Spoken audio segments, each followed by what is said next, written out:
आज के इस ऑनलाइन क्लास में सभी बच्चों का हार्दिक स्वागत और अभिनंदन है। आज हम कक्षा 10 में संग्रहित काव्य खंड के अंतर्गत सूरदास के पदों का अध्ययन करेंगे।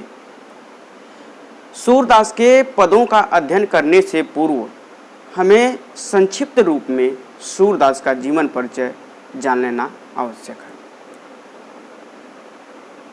तो सबसे पहले हम सूरदास के जीवन परिचय के बारे में जानेंगे।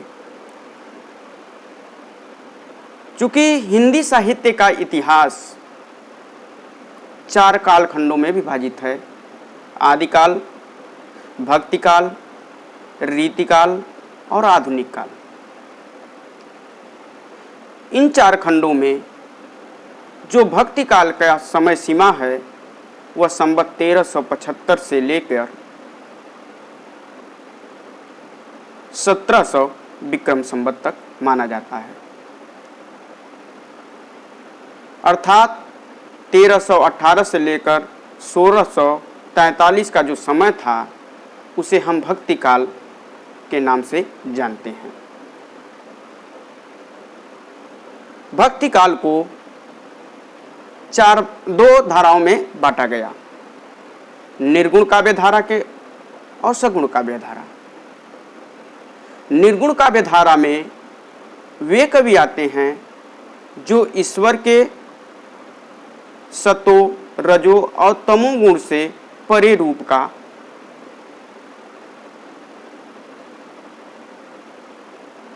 चित्रण करते हैं, और सगुण भक्ति धारा के अंतर्गत वे कवि आते हैं जो ईश्वर के सतो, रजो और तमो गुण को एक साथ लिए हुए उनका वर्णन करते हैं।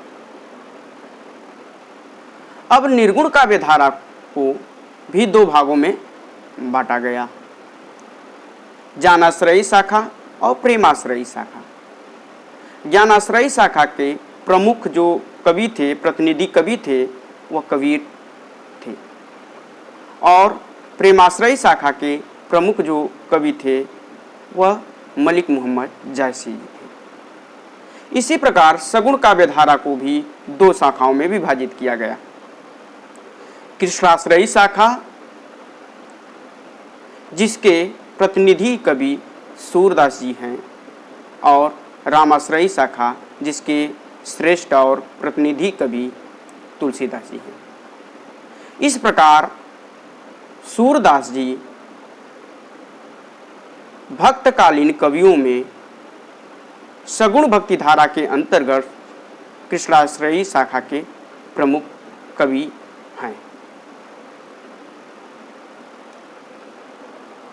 अब हम सूरदास के जीवन परिचय पर चर्चा करेंगे। हिंदी साहित्य के भक्तकालीन कवियों में सूरदास का स्थान सर्वोपरि है। वह कृष्ण के अनन्य उपासक थे तथा ब्रजभाषा के श्रेष्ठ कवि थे।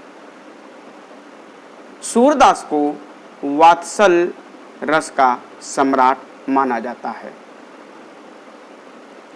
सूरदास के बारे में आचार्य रामचंद्र शुक्ल ने कहा है कि वात्सल और श्रृंगार के क्षेत्रों का जितना अधिक वर्णन सूरदास ने अपने बंद आंखों से किया है उतना किसी और कवि ने नहीं किया है। इन क्षेत्रों में वे कोना कोना झांक आए हैं। तो इस प्रकार वात्सल और श्रृंगार के क्षेत्र में जितना वर्णन सूरदास ने अपने बंद आंखों से किया है उतना हिंदी साहित्य के या भक्तकालीन कवियों में कोई नहीं कर पाया है। अब आते हैं सूरदास के जन्म और जन्मस्थान के बारे में चर्चा करते हैं। सूरदास के जन्म और जन्मस्थान को लेकर विद्वानों में पर्याप्त मतभेद है। सूरदास के जन्म और जन्मस्थान के साक्ष्य के रूप में हमें 4 ग्रंथ उपलब्ध हैं जिनमें सूरदास के जन्म के बारे में कुछ साक्ष्य मिलते हैं। उन ग्रंथों में 84 वैष्णों की वार्ता जिसके रचनाकार हैं गोकुलदास, भक्तमाल जिसके रचनाकार हैं नाभादास, भाव प्रकाश जिसके रचनाकार हैं हरि राय और वल्लभ दिग्विजय जिसके रचनाकार हैं यदुनाथ। इन 4 ग्रंथों के माध्यम से सूर के जीवन के बारे में कुछ साक्ष्य हमें मिलते हैं। 84 वैष्णों की वार्ता के अनुसार सूरदास का जन्म 1478 ईस्वी में मथुरा से आगरा जाने वाले मार्ग पर रुनकता नामक स्थान पर हुआ था।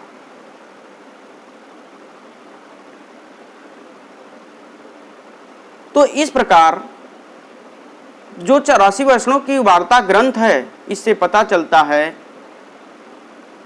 कि सूरदास का जन्म 1478 ईस्वी में रुनकता नामक स्थान पर हुआ था। लेकिन कुछ विद्वान जो है उनका जन्म स्थान बल्लभगढ़ के निकट सीही नामक स्थान को मानते हैं। यदि हम भाव प्रकाश हरिराय द्वारा ग्रंथ को देखते हैं तो उसमें साक्ष्य मिलता है कि सूरदास का जन्म जो है बल्लभगढ़ के निकट सीही नामक स्थान पर हुआ था। लेकिन अधिकतर जो विद्वान हैं वह सूरदास का जन्म जो है मथुरा से आगरा जाने वाले मार्ग पर स्थित रुनकता नामक गांव को ही मानते हैं।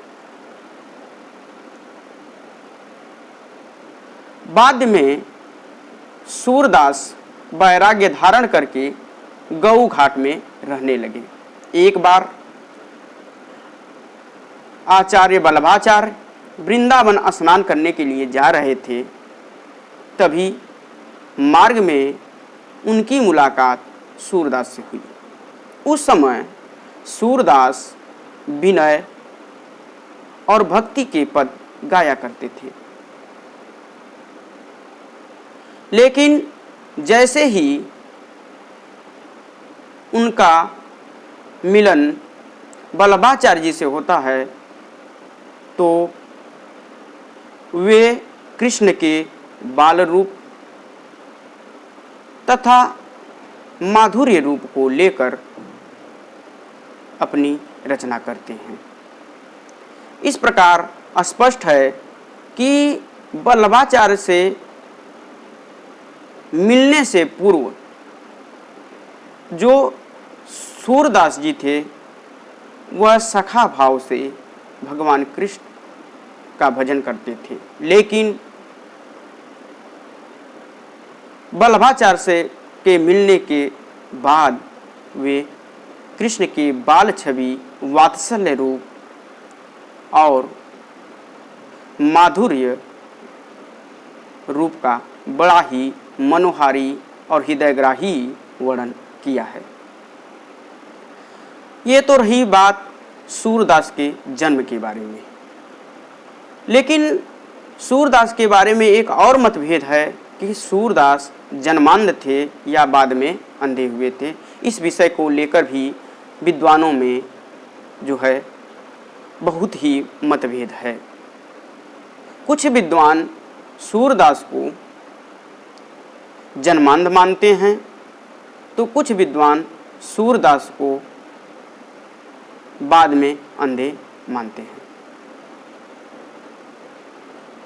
तो सूरदास जन्मांध थे या बाद में अंधे हुए थे, इस पर विचार करते हुए डॉक्टर श्याम सुंदर दास जी कहते हैं कि सूर वास्तव में जन्मांध नहीं थे, क्योंकि श्रृंगार और रूप रंग आदि का वर्णन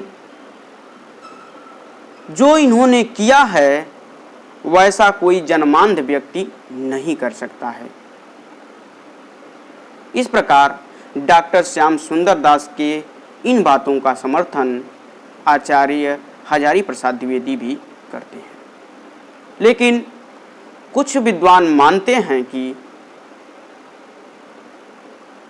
सूरदास जन्मांध थे, लेकिन क्योंकि उन्हें भगवान द्वारा, उस परमात्मा द्वारा दिव्य दृष्टि प्रदान कर दी गई थी, जिसके माध्यम से वह कृष्ण के उस माधुर्य गुण का, उस रूप सौंदर्य का अद्भुत और अप्रतिम चित्रण किए हैं।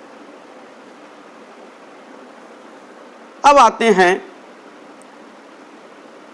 वल्लभाचार्य के पुत्र विठलनाथ ने 1565 ईस्वी में अष्टछाप के नाम से कृष्ण भक्त कवियों का एक संगठन बनाया। उसमें जो 8 शिष्य थे, 4 शिष्य उनके पिता विठलनाथ के पिता वल्लभाचार्य के थे और 4 शिष्य जो थे वो विठलनाथ के थे।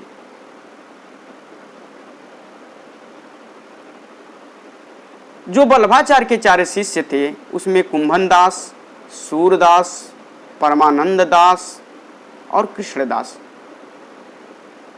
आते हैं। और विठलनाथ के जो शिष्य थे उनमें 4 जो शिष्य थे, गोविंद स्वामी, छित स्वामी, चतुर्भुज दास और नंददास आते हैं। तो इस प्रकार हम देखते हैं कि सूरदास अष्टछाप के कवियों में अपना सर्वोच्च स्थान रखते हैं। इस प्रकार यह तो संक्षिप्त उनका जीवन परिचय हो गया। अंतिम समय में जब उनकी मुलाकात वल्लभाचार्य जी से होती है तो वहाँ से वह गोवर्धन चले जाते हैं और वहीं श्रीनाथ जी के मंदिर में 8 पहर भगवान कृष्ण के भक्ति में रमे रहते हैं।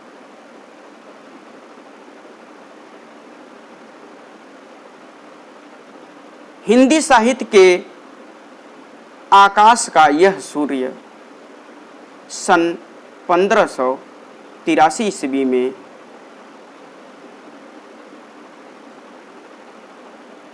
चंद्र सरोवर के निकट पारसौली गांव में सदैव के लिए अस्त हो गया।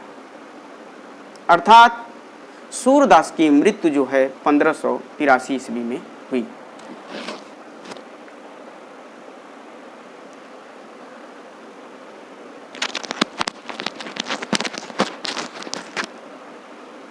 अब आते हैं सूरदास के साहित्यिक योगदान क्या क्या थे, साहित्य में उन्होंने किस प्रकार से योगदान किया था, इस पर हम चर्चा करेंगे। सूरदास के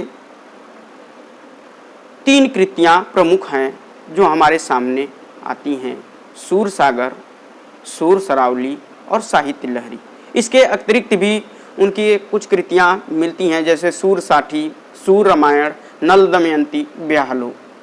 लेकिन जो प्रमुख रूप से 3 कृतियां ही जो इनकी प्रसिद्ध रही हैं, उसमें जो पहली कृति है वो है सूरसागर। सूरसागर की कथा जो है भागवत पुराण के 10वें स्कंद से ली गई है।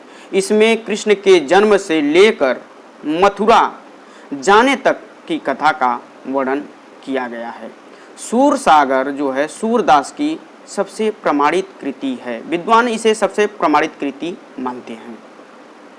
इसमें कुल 12 स्कंध है, अर्थात 12 भागों में इसे विभाजित किया गया है और भ्रमर गीत जो है सूरसागर का ही भाग है।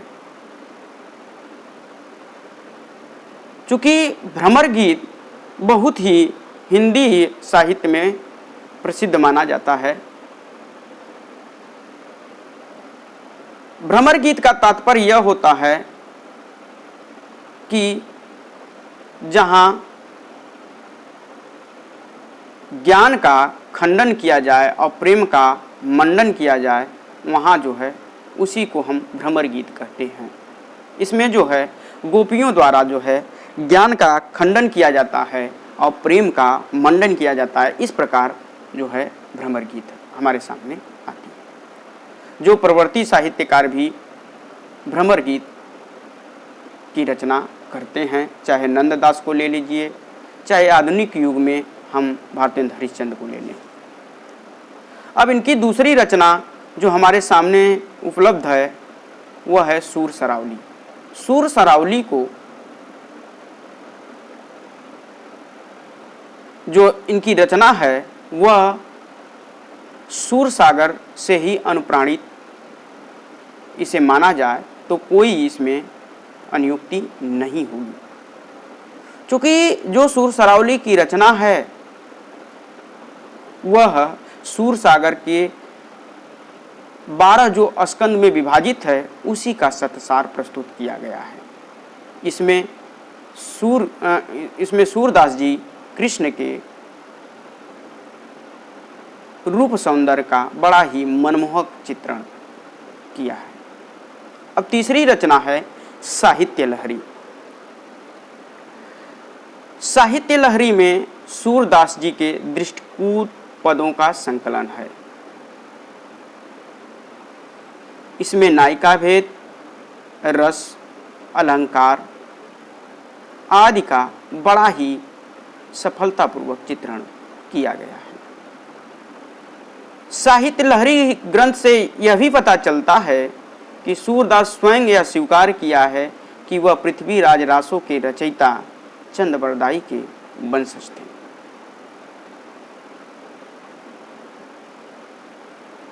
इस प्रकार सूरदास का हम जीवन वृत्त, जीवन परिचय और उनके साहित्यिक योगदान पर चर्चा किया। अब चर्चा करते हैं कि हिंदी साहित्य में उनका योगदान क्या रहा।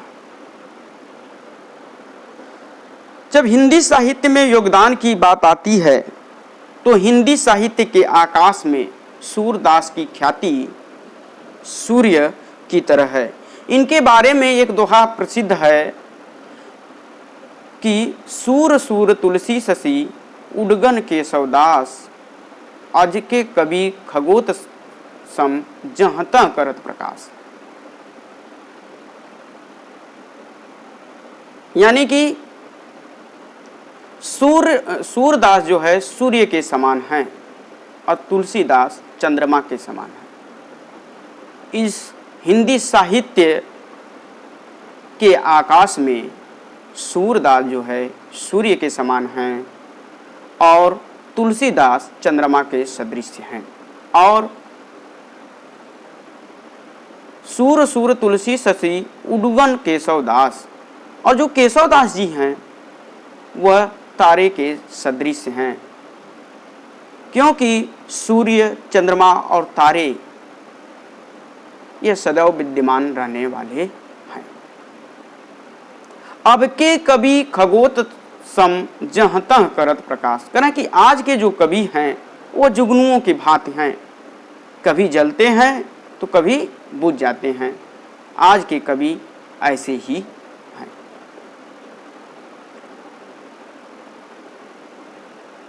यदि हम सूरदास के भाव पक्ष या कला पक्ष को देखें तो भाव पक्ष और कला पक्ष उनका बड़ा ही अतुलनीय और अप्रतिम रहा है। चाहे भाव पक्ष के चर्चा की जाए, चाहे कला पक्ष की चर्चा की जाए, चाहे इनके भाषा की बात की जाए, तो इन तीनों चीजों में सूरदास महारत हासिल किए थे।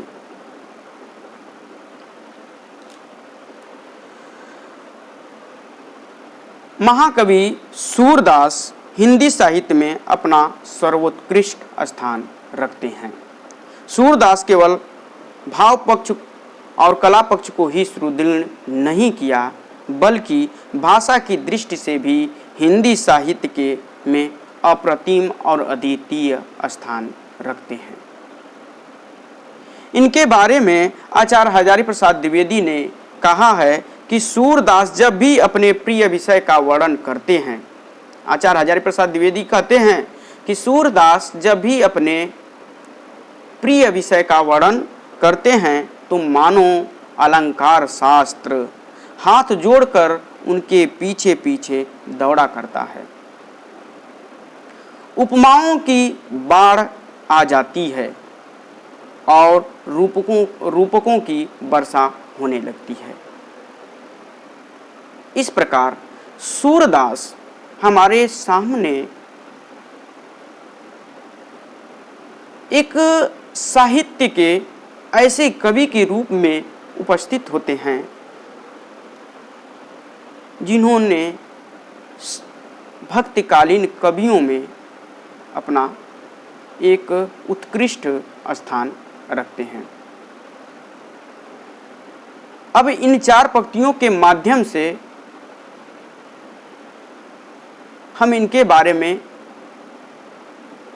यह बताना चाहेंगे कि हिंदी साहित्य में सूरदास का स्थान किस प्रकार है। निराकार निर्गुण सत्ता को जब जग समझ ना पाया, रूप माधुरी लिए कृष्ण का सूर महाकवि आया। वर्ण विषय कविता का जिसकी ब्रज का नटनागर है, सरिता हुई विलीन ज्ञान की वही सूर सागर है। अब इन चार पंक्तियों के अर्थ को हम समझेंगे, जिसमें सूरदास के सारे चरित्र, सारे साहित्यिक योगदान, उनके कृतियों का विश्लेषण किया गया है। निराकार निर्गुण सत्ता को जब जग समझ ना पाया, जब निराकार निर्गुण सत्ता को जो कबीर द्वारा ज्ञान के माध्यम से उस परम सत्ता को प्राप्त करने का जो मार्ग बताया जा रहा था, वह मार्ग इतना कठिन था कि सामान्य जनमानस के लिए अत्यंत दुष्कर था। क्योंकि कबीर जैसा बड़ा साधक यह स्वयं स्वीकार करता है कि मेरे जैसा कोई बिल्ला साधक ही ईश्वर को प्राप्त कर सकता है, तो निश्चित रूप से आम जनमानस के लिए यह कार्य बहुत ही कठिन था। जिसे दृष्टिगत रखते हुए सूरदास हिंदी साहित्य में कृष्ण के उस सगुण रूप को लेकर हमारे सामने उपस्थित होते हैं, जिससे हमारा ईश्वर से साक्षात्कार प्रेम के माध्यम से, वात्सल रूप के उनके वर्णन से आसानी से हो सके। निराकार निर्गुण सत्ता को जब जग समझ ना पाया, तो रूप माधुरी लिए कृष्ण का सूर महाकवि आया। तो कृष्ण भक्त के रूप सौंदर्य का, उनके वात्सल्य रूप का, उनके माधुर्य गुण का वर्णन लेकर सूरदास हमारे सामने उपस्थित होते हैं।